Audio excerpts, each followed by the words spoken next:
नमस्कार, मी Sachin Chavan, MC news Jalna बातमीपत्रात आपल्या सर्वांचं स्वागत। या बातमीपत्राचे प्रायोजक आहेत संजीवनी मल्टी स्पेशालिटी हॉस्पिटल, आपल्या आरोग्याची संजीवनी, the skill to heal, the speed to care. Marathi भाषेवर कुठलेही अतिक्रमण होणार नाही यासाठी सजग राहा असं आवाहन ज्येष्ठ साहित्यिक कौतिकराव ठाले पाटील यांनी केलंय। जालन्यात झालेल्या मराठवाडा साहित्य परिषदेच्या वर्धापन दिनाच्या कार्यक्रमात ते बोलत होते। दिनांक 28 सप्टेंबर 2025 रोजी जालना येथे मराठवाडा साहित्य परिषदेचे 52वा वर्धापन दिन मोठ्या उत्साहात साजरा करण्यात आलाय। या कार्यक्रमाचे अध्यक्ष म्हणून मराठवाडा साहित्य परिषदेचे अध्यक्ष प्राचार्य कौतिकराव ठाले हे होते, तर उद्घाटक म्हणून प्रसिद्ध कवी इंद्रजित भालेराव, विशेष सत्कारमूर्ती रेखाताई बैजल, तर प्रमुख उपस्थिती दादा गोरे, कार्यवाहक आसाराम लोमटे, रामचंद्र तिरुखे, उपाध्यक्ष रामचंद्र काळुंखे, प्राध्यापक गणेश मोहिते, प्राध्यापक राम अग्रवाल, प्राध्यापक गणेश अग्निहोत्री, सुभाष कोळकर, जालना शाखा मराठवाडा साहित्य परिषद अध्यक्ष रवींद्र तौर, बाळासाहेब तनपुरे यांची व्यासपीठावर प्रमुख उपस्थिती होती। प्रसिद्ध कवी इंद्रजित भालेराव यांच्यासह मान्यवरांच्या हस्ते दीप प्रज्वलन करून उद्घाटन करण्यात आले। मान्यवरांच्या सत्कारानंतर प्रसिद्ध लेखिका रेखा बैजल यांचा यथोचित सत्कार करण्यात आलाय। या प्रसंगी अध्यक्षीय भाषणात कौतिकराव ठाले पाटील यांनी मराठी भाषा आणि साहित्य समृद्ध करण्यासाठी, तसेच मराठी भाषा राजभाषा असताना इतर भाषेची सक्ती कशाला, असा आक्रमक सवाल या प्रसंगी मांडून इतर भाषेला राज्यात विरोध करणे आवश्यक असल्याचं सांगितलं। या प्रसंगी शिवकुमार बैजल, संतोष तांबे, संजीव कुलकर्णी, देवीदास फुलारी, सविता जाधव, मोहिब कादरी, पंडितराव तळेगावकर, माजी अध्यक्ष मसापा प्राध्यापक रमेश भुतेकर, प्राचार्य सनंदा तिडके, यशवंत सोनुने, जगन्नाथ खंडागळे यांच्यासह मराठवाड्यातील मराठवाडा साहित्य परिषद शाखेचे पदाधिकारी मोठ्या संख्येने उपस्थित होते।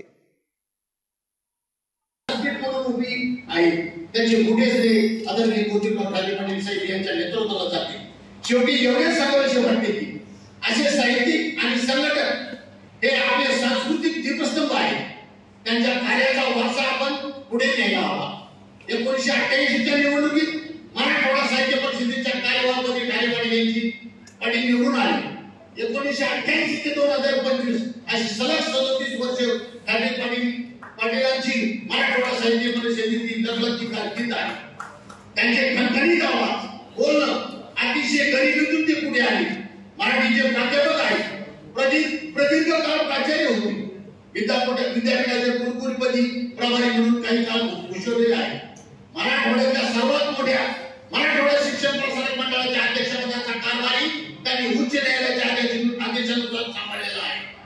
अखिल भारतीय मराठी साहित्य जालना जिल्ह्यात झालेल्या अतिवृष्टीमुळे होत्याचे नव्हते झाले। शेतकऱ्यांचे अनेक पिके पाण्याखाली गेली असून शेतकऱ्यांचे मोठे नुकसान झाले आहे।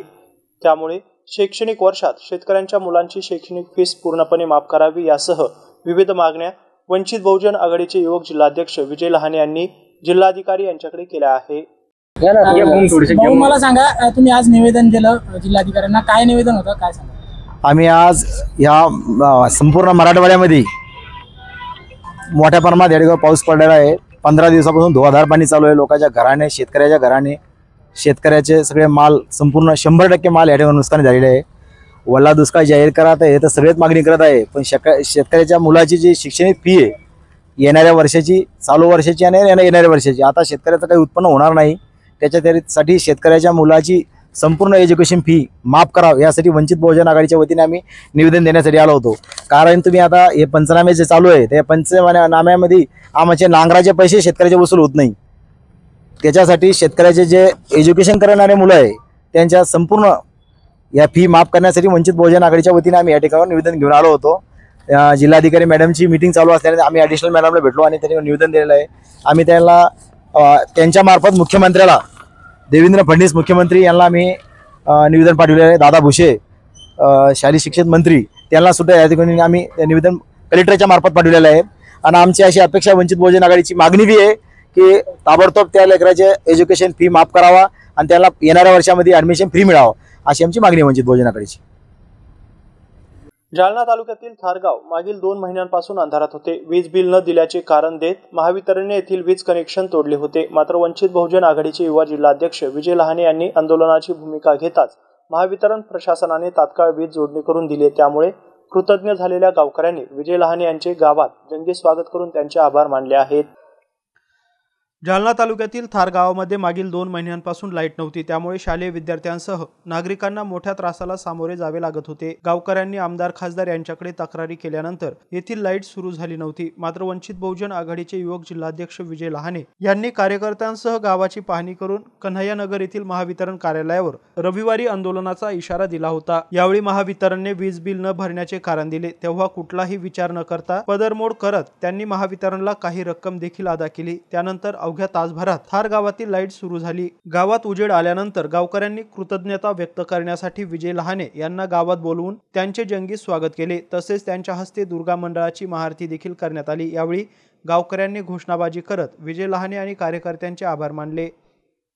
आमच्या गावामध्ये मागील 2 महिन्यापासून लाईट बंद होती आणि लाईनमन आणि इंजिनियर साहेबांना आम्ही जाऊन भेटलो आणि त्यांच्याकडे लाईन सोडण्यासाठी आम्ही त्यांना विनंती सुद्धा केली आणि स्थानिक आमदार जे आहेत त्या आमदारांना सुद्धा त्यांच्याशी बोलणं करून दिलं, तरी सुद्धा आमच्या गावची लाईट जोडली गेली नव्हती आणि खूपच म्हणजे अशी दयनीय परिस्थिती झाली। मागच्या 8-10 दिवसामध्ये पाऊस पण चालू होता आणि गावामध्ये शाळातले जे मुलं होते त्या मुलांचा संध्याकाळी अभ्यासाचा म्हणजे त्यांचा अभ्यासच झाला नाही। गावामध्ये पूर्ण अंधाराची परिस्थिती असल्यामुळे गावातील शाळकरी मुलांचं शिक्षणाचं अभ्यासाचं सुद्धा नुकसान झालं आणि गावातील लोकांना प्यायच्या पाण्याची सुद्धा सोय नव्हती आणि गावातील महिलांना जे पिठाची गिरणीची हे व्यवस्था नव्हती, सगळं बंद होतं। या गोष्टी सर्व आम्ही लक्षात घेऊन वारंवार स्थानिक आमदारांकडे आणि लाईनमन इंजिनियरकडे चक्रा मारल्या, पण त्यांनी काही आमची लाईट जोडली नाही। मग आम्ही विजूभाऊ लहाने यांना संपर्क साधला आणि यांच्याशी बोलणं करून सनी यांना सांगितलं की बाबा आमच्या गावची लाईट का आता कोणी काही जोडत नाही, याच्यामध्ये जर तुमच्याकडून जर काही तडजोड होत असेल किंवा त्यांना तुमचं बोलणं पडत असेल किंवा सध्या जी परिस्थिती आहे त्या परिस्थितीवर तुम्ही एकदा पाहणी करा। मग त्यांनी तात्काळ बाबा काय सांगाल, तुमच्या गावात आता लाईटची परिस्थिती कशी आहे? आता ठीक आहे, पहिल्या 2 महिन्याच्या अगोदर लाईट नव्हती। आम्ही मुख्य आपलं खासदार आमदार यायला फोन करून ते काही त्या कानावर घेतलं नाही त्याला, बरं का। मग ते म्हणले तुमचं बिलच नाही असे म्हणू लागले ते। मग लाईट कट केली, लाईन मानानं कट केल्यानंतर मग 2 महिने झाले उजेडच नव्हतं, कत्तही बंद झालं। मग आपली वीज ओला आणि आल्याच्या नंतर त्याला मनावर घेतलं, ते आले। मग त्याला ती परिस्थिती पाहिली, घरोघर कसे अंधारात होते 2 महिन्यापूर्वी। मग त्यानं लाईट सोडा लावली, ते कलेक्टर बाईला द्यायला फोन केला, मग लाईट सोडली। आता उजेड झालेला आहे, याच्या अगोदर परेशान झाले, अंधारात होते, दळण हे काहीच नव्हतं। आता पहिल्यापेक्षा चांगलीच परिस्थिती आहे। 2 महिने झाले आमच्या थार या गावामध्ये लाईट नव्हती। आम्ही आमदाराकडे गेलो, खासदाराकडे गेलो, कुणीच आमची तक्रार ह्याने एक्सेप्ट नाही केली। आम्ही त्याच्यानंतर विजूभाऊ लहाने विवा अध्यक्ष यांना फोन केला और त्यांना सांगितलं की आमच्या अडचणी शालेय विद्यार्थ्यांना अभ्यास करण्यासाठी नीट अंधारात होत नाही हे करणं, त्याच्यानी कोणीच आमची मागणी मान्य केली नाही। विजूभाऊ लहाने यांनी 1 ते 1.5 तासामध्ये आम्हाला लाईट वीज पुरवठा आणून दिली, याच्याबद्दल मी त्यांचे अभिनंदन व धन्यवाद करते। ताई, तुझं नाव काय आणि कोणत्या क्लासला आहे? माझे नाव वनिता निवृत्ती गाडेकर, माझे 2nd इयर यामध्ये आहे। जालना जिल्ह्यातील पूरग्रस्तांना प्रत्येकी 5,000 रुपये मदत देण्याऐवजी 25,000 रुपये मदत द्यावी अशी मागणी भारतीय जनता पक्षाचे शहर जिल्हाध्यक्ष भास्करराव पाटील दानवे यांनी मुख्यमंत्री देवेंद्र फडणवीस यांच्याकडे जिल्हाधिकारी कार्यालयामार्फत केली आहे। भारतीय जनता पक्षाचे कैलास गोरंट्याल यांच्यासह इतर नेत्यांनी आज जिल्हाधिकारी अशिमा मित्तल यांची भेट घेत ही मागणी केली आहे। पार्टीकडून पूरग्रस्तांना किंवा बाधित लोकांना काय मदत चालली आहे, आपण काय करताय? आज आम्ही जिल्हाधिकारी कार्यालयावर माननीय माजी आमदार कैलासजी गोरंट्याल यांच्या नेतृत्वामध्ये राजेजी राऊत, सिद्धिविनायकजी मुळे आणि आम्ही भारतीय जनता पार्टीचे सर्व पदाधिकारी एक निवेदन देण्यासाठी आलो होतो। ते निवेदन जिल्हाधिकारी साहेबांना दिलं आणि तुम्ही भारतीय जनता पार्टीच्या माध्यमातून काय मदत केली आपदग्रस्तांना असा प्रश्न विचारला। तर निश्चितच ज्या दिवशी अतिवृष्टी झाली तर रात्री आम्ही सर्वसामान्य जनतेच्या त्या नागरिकांच्या घराजवळ गेलो आणि बरेचसा नाला ओसांडून वाहू लागला आणि घरामध्ये पाणी गेलं, कमरा इतक्याला पाणी झालं होतं। दुसऱ्या दिवशी सकाळी सर्वेक्षण केलं आणि जवळपास 2,000 किट गहू, तांदूळ, गोडतेल, हळदी, मीठ जे काही असेल, कैलास सेठ असेल, मी असेल, भारतीय जनता पार्टीच्या माध्यमातून आम्ही शहरातील गोरगरीब लोकांना राहत कशी मिळेल यासाठी कसोशीने त्या ठिकाणी प्रयत्न केले आणि प्रत्येकाच्या घरी जाऊन ती मदत त्या ठिकाणी दिली. दुसरा विषय असा होता की आता जिल्ह्यामध्ये सर्वेक्षणाचं काम चालू झालं.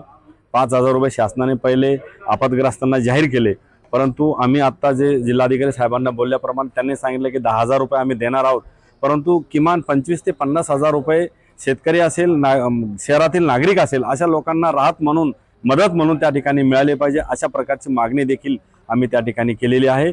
आणि जी काही अतिवृष्टी झाली, जे लोक पंचनाम्यापासून अजूनही वंचित राहिले अशा लोकांचे सरसकट पंचनामे करा. शेतकऱ्यांचे, शहरातील काही दुकानदारांच्या दुकानं वाहून गेलं, साहित्य वाहून गेलं, यांचे सुद्धा पंचनामे करून त्यांना लवकरात लवकर शासनाची मदत व्हावी अशा प्रकारचं निवेदन देण्यासाठी आम्ही सर्वजण या कार्यालयावर आलो होतो. झोपडपट्टी धारकांना PR कार्ड देण्याचा निर्णय राज्य सरकारने घेतलाय. त्याबाबत सर्वेक्षण सुरू झाले आहे. मात्र जिल्हाधिकाऱ्यांनी तात्काळ सर्वेक्षण करून दिवाळीपूर्वीच गुड न्यूज द्यावी अशी मागणी भाजपा नेते कैलास गोरंट्याल यांनी केली आहे. पाहुयात. देखिए, भारतीय जनता पार्टी की तरफ से सम्माननीय भास्कर राव जी दानवे, सम्माननीय राजेश राउत जी, सिद्धिविनायक मोड़े जी और मेरे नेतृत्व में आज हमने एक डेलीगेशन मैडम को दिया है. इसमें 3-4 विषय. पहला विषय था कि झोपड़पट्टियों के PR कार्ड के बारे में, और PR कार्ड के बारे में माननीय कलेक्टर के चेंबर के अंदर सम्माननीय बावनकुले के साथ VC हुआ है. और उसके बाद मैं, आबा, राजेश जी और अशोक पवार, हमारे सिद्धिविनायक जी, हम बावनकुले साहब को मिले और मिनट्स कॉपी के साथ उन्होंने इस लेटर पर एंडोर्स किया मुख्यमंत्री सम्मान्य कलेक्टर को कि तात्काल सर्वे शुरू करावे.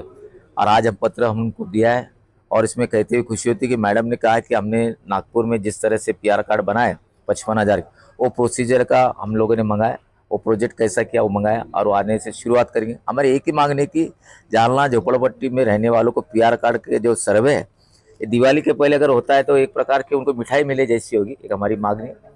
दूसरी मांगनी ऐसी कि जो जालना शहर के अंदर जहाँ जहाँ लोगों का नुकसान हुआ है, किसी का घर गिर गया, किसी के घर में पानी घुसने की वजह बहुत सारे नुकसान हुआ, महानगर पालिका के पास ऐसी कोई सिस्टम नहीं है कि वो पैसा उनको दे, या आपातकालीन जो कमेटी है वो शहर के लोगों को पैसे दे, ऐसी कोई नहीं. फिर भी शासन एक 5 से 10,000 रुपये देने के लिए तैयार है. हमारी रिक्वेस्ट कि 10,000 से किसी का कुछ होने वाला नहीं, कम से कम 25 से 50,000 रुपये दे, ऐसी हमने विनती किया. उन्होंने हमारी मांगनी को शासन की तरफ भेज रहे. हम राव साहब जी दानवे, हमारे पार्टी के जो चारों आमदार है, सभी के साथ हम मुख्यमंत्री को मिलेंगे और ज़्यादा से ज़्यादा पैसा दिलाने की कोशिश करेंगे. तीसरा, जिन लोगों का पंचनामा नहीं हुआ, ऐसे बहुत सारे लोग हैं जिनका पंचनामा नहीं हुआ, ऐसे लोगों को आप पंचनामा करके उनको भी मदद की यादी में नाम डालें, ऐसी रिक्वेस्ट किए. और ये भी पॉसिबल है हमारे लिए, आज मैडम ने होकार दिया और मैं व्यक्तिगत उनका धन्यवाद देता हूँ.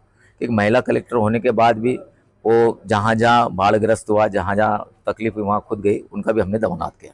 याबरोबरच हे बातमीपत्र इथं संपलंय. पुन्हा भेटूया पुढील बातमीपत्रात. तोपर्यंत पाहत राहा MC न्यूज जालना. नमस्कार.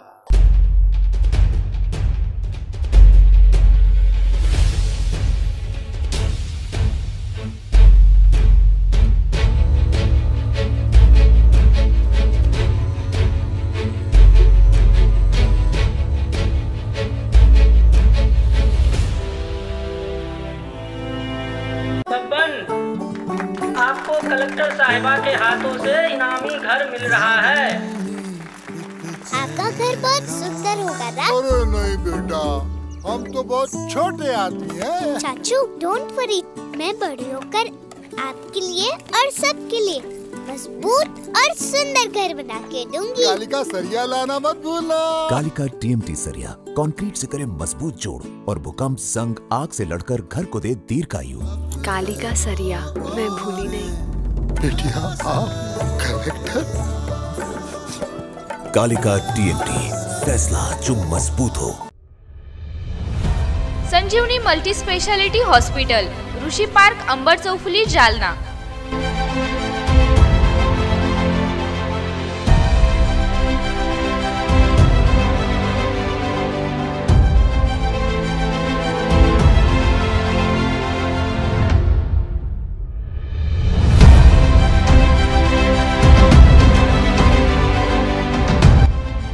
महात्मा ज्योतिबा फुले जन आरोग्य योजना आणि प्रधानमंत्री जन आरोग्य आयुष्मान भारत योजना उपलब्ध। मेडिसिन विभाग, बालरोग विभाग, स्त्रीरोग विभाग, अस्थिरोग विभाग, सर्जरी विभाग, नाक कान घसा विभाग आणि पॅथॉलॉजी विभागात काम करणारी तज्ञ डॉक्टरांची टीम। उपलब्ध सुविधा ICU, NICU, जालना शहरातील अद्ययावत Ultima of 100 with stent boost cath lab, modular operation theatre, dialysis विभाग, cardiac care unit CCU, angiography सुविधा, एंजिओप्लास्टी सुविधा, 24 तास अत्यावश्यक सेवा आणि कार्डियक ॲम्ब्युलन्स उपलब्ध। महाराष्ट्र पोलीस कुटुंब आरोग्य योजनेसह सर्व आरोग्य विमा कंपन्यांचे कॅशलेस उपचार। संजीवनी मल्टी स्पेशालिटी हॉस्पिटल, आपल्या आरोग्याची संजीवनी।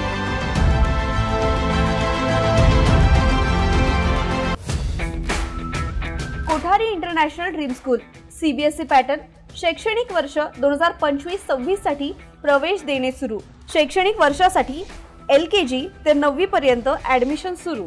आमचे वैशिष्ट्य जालना शहरातील पहिली हायटेक वायफाय कॅम्पस असलेली इंग्लिश शाळा, डिजिटल क्लासरूम आणि iPad सुविधा उपलब्ध, वातानुकूलित क्लासरूम, बस सुविधा देखील उपलब्ध, क्षेत्र भेट आणि गेस्ट लेक्चर, विद्यार्थ्यांचा सर्वांगीण विकास। NCERTच्या धर्तीवर CBSE पॅटर्नची सुविधा उपलब्ध, अनुभवी शिक्षक वृंद, प्रशस्त क्लासरूम आणि प्रशस्त मैदान, रोबोटिक्स आणि कोडिंग यासह अनेक सुविधा विद्यार्थ्यांसाठी उपलब्ध। आपल्या मुलाच्या उज्ज्वल भविष्यासाठी एकदा अवश्य भेट द्या।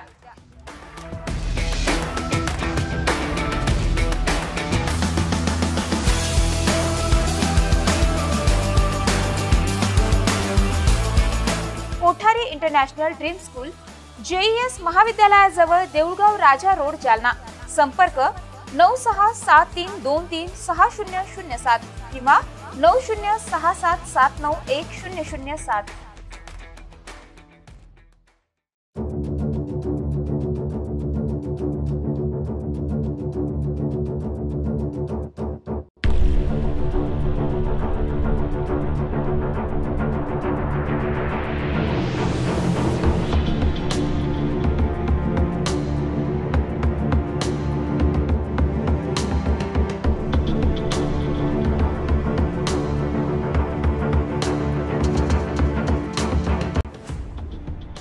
जालना शहर महानगरपालिका जालना यांच्यातर्फे जाहीर आवाहन। पावसाळ्याचे दिवस आले तरी आपल्याकडे होणारा पाणी पुरवठा स्वच्छ शुद्धीकरण करूनच करण्यात येतो।